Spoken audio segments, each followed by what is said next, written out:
असलान के चेहरे पर एक ज़ोरदार हाथ लगा तो वो माजी से निकलकर फ़ौरन हाल में आ गया। उसके सीने से लगे लगे अरूशा ने आदत के मुताबिक हाथ पैर चलाया था जो सीधा उसके मुंह पर लगा था। असलान ने गहरी सांस लेकर अपने सीने से लगी अरूशा को देखा। वो सुकून से उसके सीने पर सर रख के बेखबर सो रही थी। असलान ने उसके सर को सीधा करते हुए उसके हसीन चेहरे को देखा था। वो सोई हुई बच्चों से मासूम लग रही थी।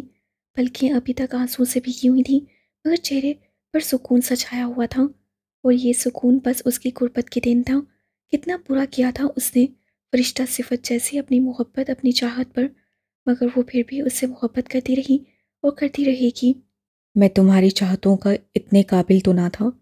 यकटक उसके चेहरे को देखते हुए जैसे असलान के दिल में धीरे धीरे दर्द सा करवट लेने लगा। अरूशा को सीने में खींचकर उससे जैसे उस दर्द पर काबू पाया था। उन दोनों के माजी में इतने दर्दनाक हादसे रुनुमा हुए थे कि दोनों ने ही दूसरों के किए के गुनाहों की सजा झेली थी। बहुत सजाएं झेली हैं हमने, मगर अब नहीं। अब उन गुनाहगारों को उनके किए गए हर जुर्म का एक एक बदला चुकाना पड़ेगा। वो आंखों में एक हज़म और बर्फ से काट लिए अपने और अरूशा के दुश्मनों से मुखातिब हुआ था। असलान ने अपना चेहरा झुकाकर अपने सीने से लगी अरूशा के चेहरे को देखा। वो उसकी शर्ट को मुट्ठी में दबोचे बहुत सुकून से सो रही थी। तुम्हारी आंखों में झलकती मोहब्बत को बहुत पहले असलान मीर ने भांप लिया था। रूशा असलान मीर, बस वो पहले मजबूर था और बाद में बदगुमान। बहुत जुल्म किए हैं मैंने, मगर अब इससे ज़्यादा मोहब्बत दूंगा। वो अपने हाथ की उंगली अरूशा के नर्म फूल से गाल पर फेरता मुस्कुराया था। अरूशा का किया गया एक एक इजहार उसके जख्मों पर मरहम सा बन चुका था। वो बेखुद सा होकर सोई हुई अरूशा के चेहरे को देखते हुए लगातार अपनी उंगलियों से उसके चेहरे के हर नक्श को छू कर महसूस कर रहा था। वो इतनी बेखबर थी कि असलान की किसी भी हरकत पर उसकी नींद टूट ही नहीं रही थी। जिस दिन भी ना खुद पर काबू खोकर मेरी कसम टूटी, तो तुम उस दिन के बाद से सुकून से सोने के लिए तरस जाओगी अरूशा असलान मीर। असलान की आंखों में चमक सी उभरी थी। उसकी मदहोशी पर सरशारी से हंसकर अपनी वही उंगली से उसके होंठों पर मारकर एक मदहोशी से वो बोला था। रूशा को फिर भी टस से मस न होते देखकर असलान की मुस्कुराहट और गहरी हो गई। फिर अच्छे से उसके नाजुक वजूद को अपने तवाना बाजू में समेटकर वो सोफे से संभल कर उठ खड़ा हुआ। अब उसके कदम सीढ़ियों की तरफ थे। रूशा को खांची गुड़िया की तरह उठाए उठाए वो बेडरूम की तरफ आया था। पैरों की मदद से डोर खोलकर वो उसे लेकर बेड तक आ गया। बहुत ही एहतियात से उसे बिस्तर पर लेटाकर उसके सर के नीचे तकिया सेट किया। फिर कंफर्टर उसके ऊपर डालकर झुककर रूशा की पेशानी पर मोहब्बत से पुर लम्स छोड़कर वो सीधा हो गया। साइड दराज से सिगरेट निकालकर लाइटर भी साथ उठाकर रूम से निकलकर बैल्कोनी की तरफ आ गया। नींद तो वैसे भी उसे कम आती थी। आज तो मासी के अवराक पलटे थे तो उसे नींद कहाँ आनी थी। सिगरेट सुलगाकर एक गहरा कश लेते हुए वो फिर से ना चाहते हुए उन दर्दनाक यादों में खोया था। असलान हैरत से शाहनवाज खान को कार से उतरता देख रहा था। वहीं अब तक हंसते मुस्कुराते अरूशा और हाशिम के चेहरे पर भी सर सा तासुर छा गया था। आनिया के चेहरे पर एक नफरत सी थी उन्हें देखकर। बस एक आनिया थी जो आंखें फाड़ी कार से उतरकर अपनी तरफ आते उस शख्स को देख रही थी। उसकी दोस्ती बहुत से मर्दों और लड़कों से रही थी, मगर ये जो मर्द था ना, उसकी बात ही अलग थी। कोट पैंट में मलबूस वो मर्द खूबसूरती और वजाहत का नमूना था। हेलो मिस्टर असलान मीर, आप मेरे यहाँ कैसे? शाहनवाज खान आने की निगाहों से अनजान बनते असलान मीर के सामने आकर खड़े हो गए। सबके दरमियान भी उन्होंने आनिया की सताइश झलकती नजरें महसूस कर ली थी और ये उनके लिए आम बात थी। लड़कियां ऐसे ही उसे देखकर होश खो देती थीं, चाहे वो शादीशुदा ही क्यों ना हो। अब भी आनिया की तरफ से बेनियाज बनकर उससे अपना हाथ असलान की तरफ बढ़ा दिया। असलान ने मजबूरन अपना हाथ शाहनवाज खान के हाथ में देकर मसाफा किया। मजबूरी थी, वरना वो शाहनवाज खान के गंदे हाथ कभी छूता नहीं जो हर गुनाह से रंगे थे। बाबा, अजलान सर अरूशा को ड्रॉप करने आए थे। हशम ने संजीदगी से असलान मीर की आमद के बारे में शाहनवाज खान को इतला दी। बाबा? हशम के बाबा कहने पर आने को यकीन नहीं हुआ था कि ये इतना हसीन मर्द दो जवान बच्चों का बाप है। कोई मुश्किल से ही यकीन करेगा कि वो शादीशुदा है, कजा के इतने जवान बच्चों का बाप। अब उसे समझ में आया कि हशम और अरूशा इतने हसीन क्यों हैं। जब बाप ऐसा हसीन होगा तो औलाद तो उससे बढ़कर ही होगी।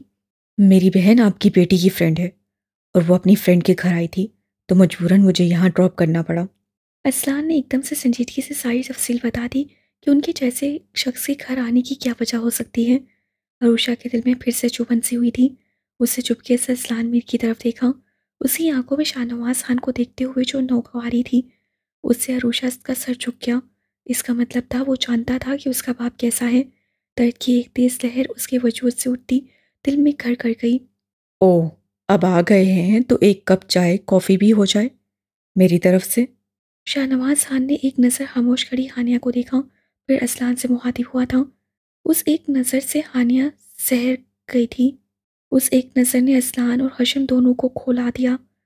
एक की वो बहन थी तो दूसरे की मोहब्बत। कैसे उस खलीस निगाह को बर्दाश्त कर सकते थे। नो थैंक्स हानी, अब चलो, बहुत देर हो गई है।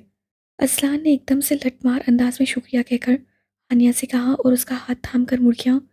हानिया जो अपना तारुफ भी शाहनवाज खान से करवाना चाहती थी, मजबूरन शाहनवाज खान को प्यासे निगाहों से देखती असलान के पीछे चलती। शाहनवाज खान को आनिया जैसी आम लड़की की निगाह की कोई परवाह नहीं थी। वो तो पक्का फल होती है, जब चाहो गोद में गिर जाएंगी। उसके लिए तो हानिया जैसी लड़की सख्त टारगेट होती है, और उन्हें हासिल करके जो नशा मिलता है वो नशा बहुत दिनों तक मसरूर रखता है। अरुषा, आओ अंदर चलें। हशम अब सर्द निगाहों से उन्हें देखता अरुषा का हाथ थामकर अंदर की तरफ बढ़ गया। शाहनवाज खान ने होंठ भींचकर हशम के अंदाज देखे, जिसकी निगाहों में हमेशा की तरह उनके लिए बस नफरत थी। उस नफरत की परवाह उन्हें कभी नहीं थी, मगर अरुषा को इस तरह से उनसे दूर ले जाना उन्हें पूरी तरह से खलता था। असान ने जल्दी जल्दी तैयार होते हुए एक निगाह बेड पर बेसुध सोई आनिया को भी देखा।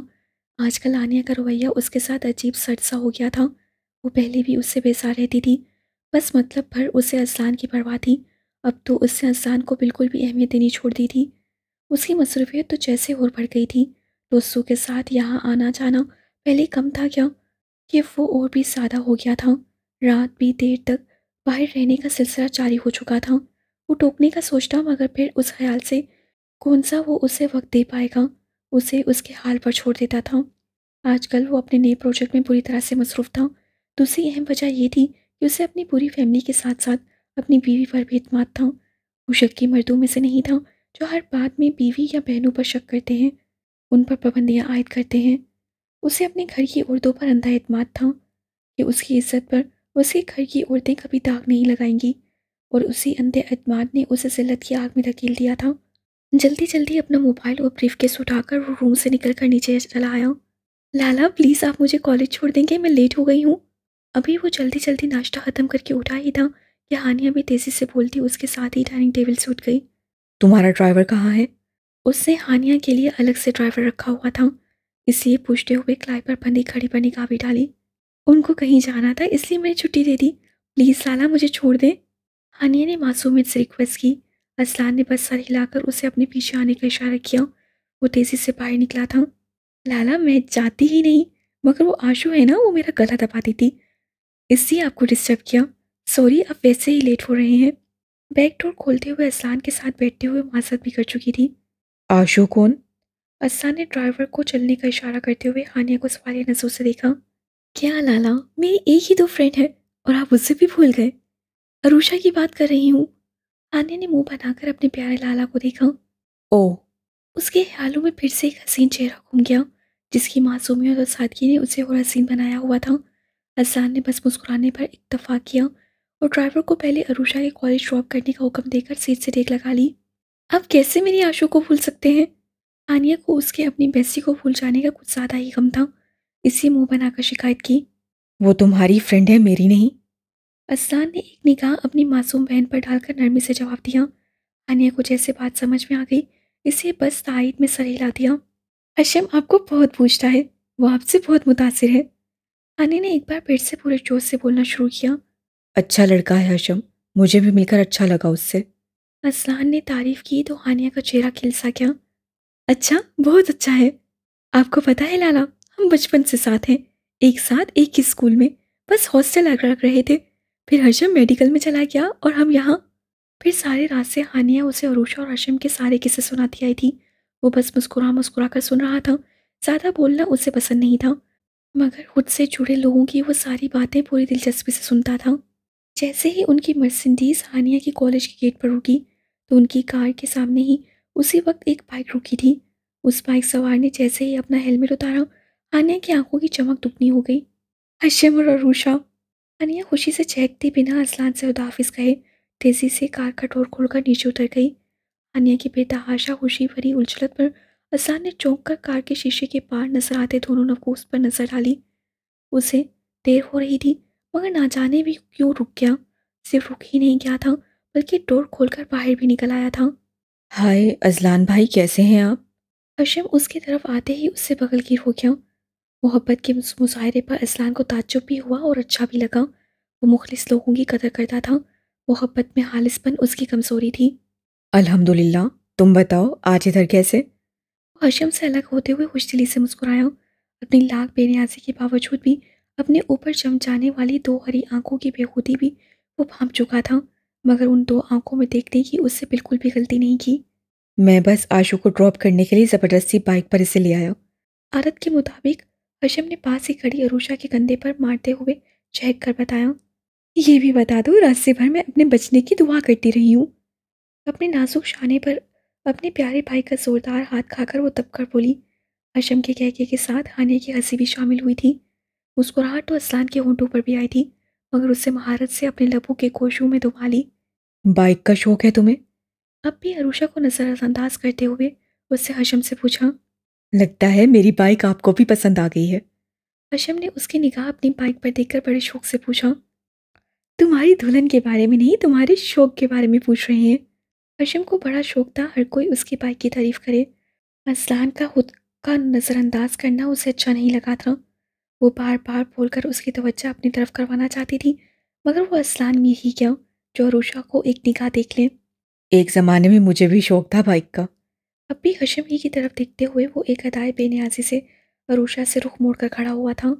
वाह, तो चलें फिर एक रेस हो जाए। हशम ने चहक कर उससे कहा। हानिया खामोशी से खड़ी अरूषा के पास चली आई।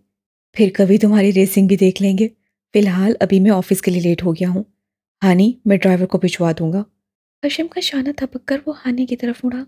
हानिया के साथ खड़ी अरूषा पर इस बार उसकी नज़रें जरा देर के लिए रुकी, और उस एक लम्हे में ही अरूषा के दिल की कली खिल गई। खुदा हाफिज। असा ने तेजी से मुड़कर कहा था, और फिर वो रुका नहीं। उसी तेजी से वो अपनी कार में बैठ गया। उसके बैठते ही ड्राइवर ने कार आगे बढ़ा ली। बस कर अब, लाला चले गए। अरूषा को लगातार जाती हुई कार की तरफ देखते हुए हानिया ने उसी कान में झुककर सरगोशी की। वो हानिया के कहने पर सर सांस भर कर अपना दिल और नज़र दोनों मोड़कर हशम की तरफ मुतवज्जा हो गई, जो महबूबा के भाई के जाते ही पक्के आशिकों की तरह पूरी दीदा दलेरी से हानिया को पांचे चीरे देखे जा रहा था। शर्म करो, हम कहाँ हैं, इसी का ख्याल कर लो। रूशा ने एक धप हशम को लगा दी। शर्म कैसी, मेरी बचपन की बंदी है। बड़ी दीदा दलेरी से वो हानिया को आंख मार चुका था। कोई बंदी बंदी नहीं हूँ, कबीर सिंह की औलाद। उसके आंख मारने और बंदी कहने पर हमेशा की तरह हानिया ने चल कर कहा, तो हशम ने हंसकर उसे फिर से आंख मारी। हानिया ने हाथ में पकड़ा हैंडबैग उसके बाजू पर दे मारा। वहीं अरूषा अब बस खड़ी दोनों को प्यार भरी नजरों से देखती मुस्कुरा रही थी। चलो आ जाओ, एक चक्कर लगा कर आते हैं। वो हेलमेट फिर से सर पर रखता हानिया से बोला। अरूषा को जितना डर लगता था, हानिया उतनी ही बाइक की दीवानी थी। जब जब मौका मिलता था, हशम के साथ बाइक का मजा लिया जाता था। आशु को कैसे अकेला छोड़ दूं? मन तो उसका ललचा गया, मगर अरूषा का ख्याल भी था, इसलिए होंठ लटकाकर एक बार अरूषा फिर हशम को देखा। यार, एक बात समझ नहीं आती, तुम्हें अपने होने वाले सैया से ज्यादा अपनी नंद का क्यों इतना ख्याल रहता है? हशम ने शरारत से दोनों को देखा। मेरी नंद नहीं, मेरी बहन है ये, मेरी दोस्त, मेरी सब कुछ। हानिया पूरी मोहब्बत से पास खड़ी अरूषा से लिपट गई। वही हाल अरूषा का भी था। और मैं क्या हूँ? हशम ने झट से पूछा। तुम मेरी जान। हानिया ने भी पट से जवाब दिया। ओ सोनिए, दिल खुश कर दिया। चल नखरे मत कर, अब आजा, बचपन की बंदी। उसने उसका हाथ खींचकर उसे अपने करीब खींच लिया। हाशु के बच्चे, तेरा गला दबा दूंगी। उसके बंदी कहने पर वो फिर से दब गई। पहले बड़ी तो हो जा, फिर मेरे ढेर सारे बच्चों की मम्मी भी बन जाना।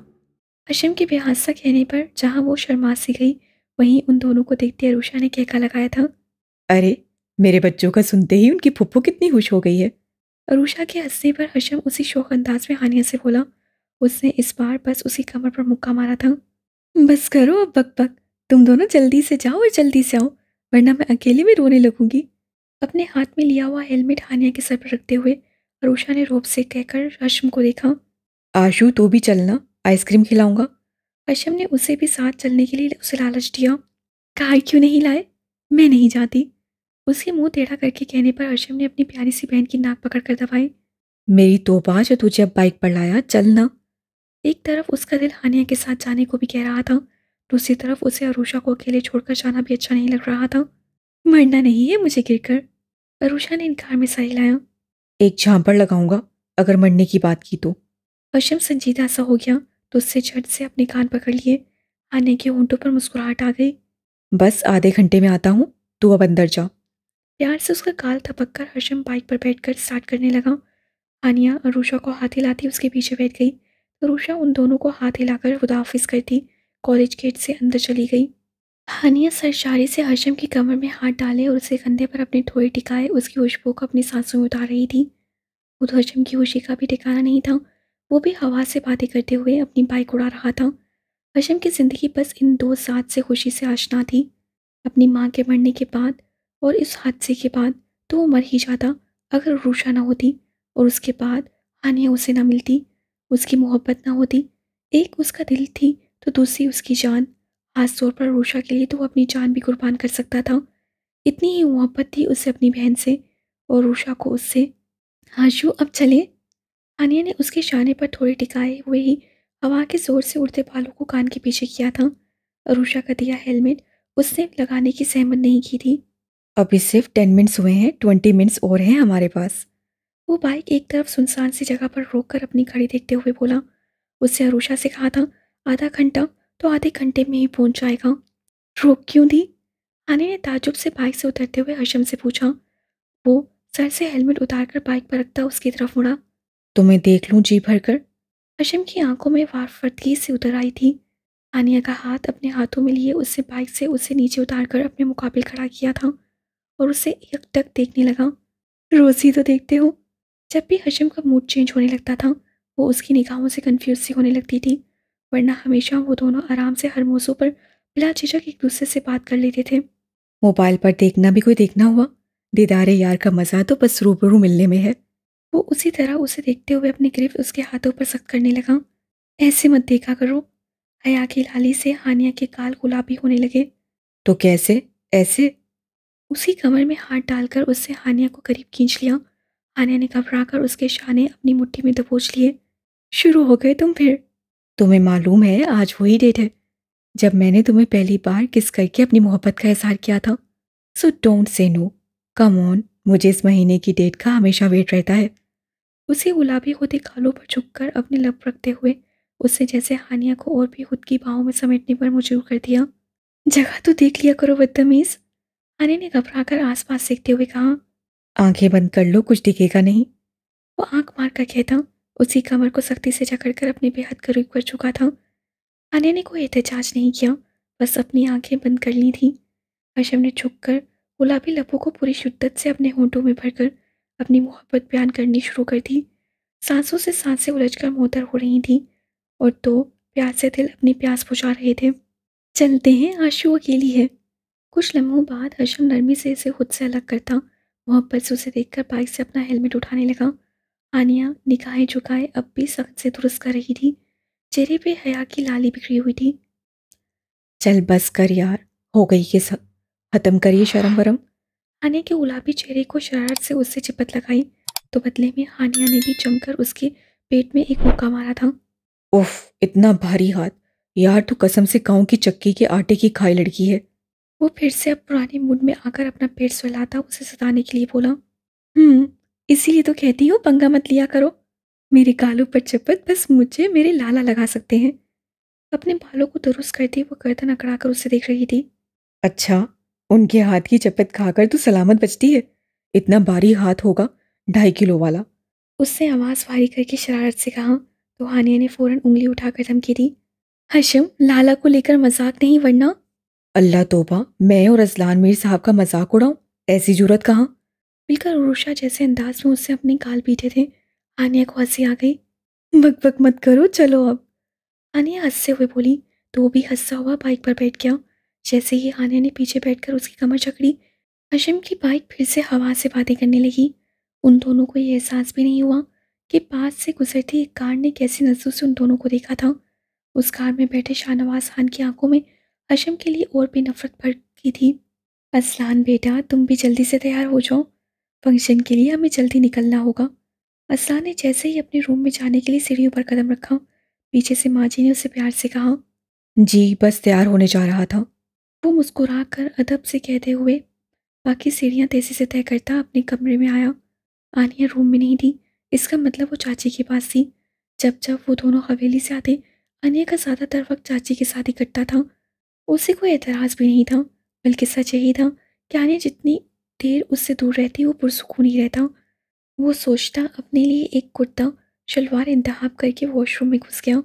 आज अम्मा जान के बहुत करीबी रिश्तेदार की बेटी की शादी थी और उनके बेहद असरार पर उन लोगों के साथ वो भी जा रहा था। आज उसने कुर्ते शलवार के ऊपर शॉल भी डाली हुई थी। इस वक्त वो वाकई किसी रियासत का बादशाही लग रहा था। असलान मीर में एक खास कशिश थी जो उसे और मर्दों से मुनफरिद बनाती थी। एक शान सी झलकती थी उसकी शख्सियत में। वो नीचे आया तो बाकी सब तैयार थे, बस उसका इंतज़ार हो रहा था। वो सबसे अपनी वजह से देर होने पर माजरत करता बाहर चला आया। उसके साथ उसकी मर्सिडीज़ में आनिया, माँ जी और अम्मा जान बैठ गईं और दूसरी कार में चाची, हानिया और निदा सदा थी। आनी बेटा, कोई शरारा या मुनासिब सा लहंगा वहंगा पहन लेती, ये साड़ी क्यों बांध ली? अम्मा जान को आनिया की ड्रेसिंग बिल्कुल भी पसंद नहीं आई।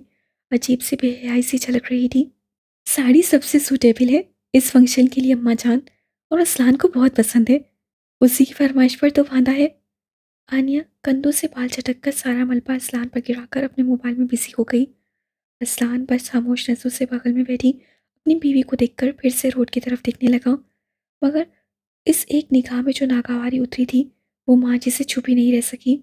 माँ जी का दिल कहा कह दे कि साड़ी असलान को पसंद है या नहीं, मगर ऐसा बेहुदा बलौस पसंद नहीं होगा जिसका गहरा गला देखकर उन्हें गुस्सा आ रहा था। असलान बस होन पीछे कार चला रहा था। माँ जी को एक बार फिर पछतावे ने आ घेरा। आनिया उनके बेटे के लिए बिल्कुल भी मुनासिब नहीं थी। रह रहकर उन्हें अपनी गलती का एहसास हो जाता।